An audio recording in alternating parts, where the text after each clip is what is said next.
எல்லாருக்கும் வணக்கம். என் பேர் சண்முகம். என் வீட்டை ஒட்டி ஒரு சின்ன மளிகை கடை நடத்திட்டு இருக்கேன்.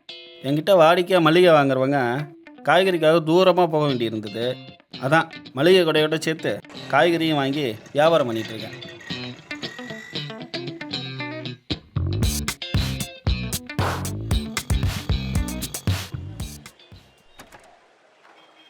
என்ன சண்முகம், மளிகை சாமான்லாம் இருக்கா? கடை பக்கமே அளவே காணாமே. லிஸ்ட்டோட நாளைக்கு வரேண்ணே. சரிப்பா சரிப்பா. தக்காளி 5 கிலோ. அண்ணா செல்வாண்ணே. வணக்கண்ணாச்சி, எப்படி இருக்கீங்க? நல்லா இருக்கண்ணே, ஃப்ரெஷ்ஷாக இருக்குது. மூட்டையெல்லாம் காலையில் தான் வந்து இறங்குச்சா? இப்போ தான் லோடு இறங்கியிருக்கு, ஃப்ரெஷ்ஷாக இருக்குது எல்லாமே. எடுங்க, பார்த்து போட்டுக்கலாம்.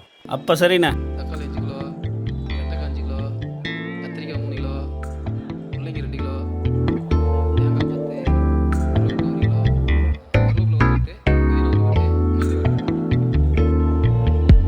எங்கே இந்த பூண்டை காணா? என்னண்ணே பூண்டு இல்லையா?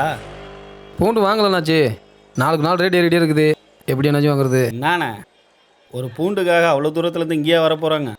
என் கடைக்கு தானே வருவாங்க, நான் தானே வாங்கி வைக்கணும். அத்தியாவசிய பொருளை கஸ்டமர் கேட்டால் இல்லைன்னு சொல்ல மனசு வர மாட்டேங்குதுண்ணே. நாளைக்கு வாங்கி வச்சிடண்ணாச்சி.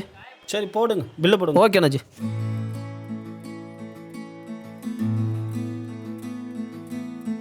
நான் சபீர் பாய் கைசா ஹே? நல்லா இருக்குது பையா.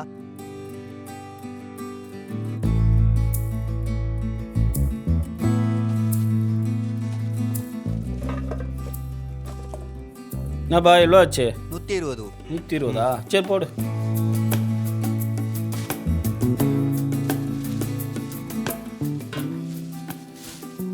भाई क्या काम चल रहा है? खाना खाएगा? हाँ, इधर काम अच्छा है, नया दुकान का काम चल रहा है.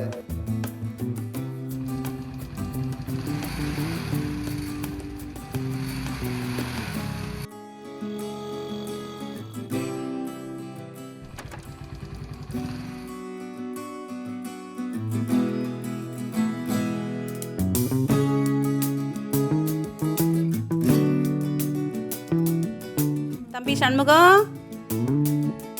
லட்சுமிக்கா வாக்கா, உன்னை முன்னாடியே எதிர்பார்த்துட்டு இருந்தேன். அப்படியாப்பா? நீ 2 நாளாக கேட்டதை இன்னைக்கு வாங்கி வச்சிருக்கேன். வந்துருச்சாப்பா பூண்டு? வந்துச்சு. கொடுப்பா 1 கிலோ. தான் தேடி வாங்கிட்டு வந்திருக்கேன். என்ன ரேட்டுப்பா? 121 ரூபாக்கா. 121 ரூபாவா? என்னப்பா இப்படி சொல்கிற? என் பொண்ணு ஆன்லைன்லேயே கம்மியாக தான்ப்பா புக் பண்ணி தரா. ஒரு பூண்டுக்காக அவ்வளோ தூரத்துலேருந்து இங்கேயே வர போகிறாங்க.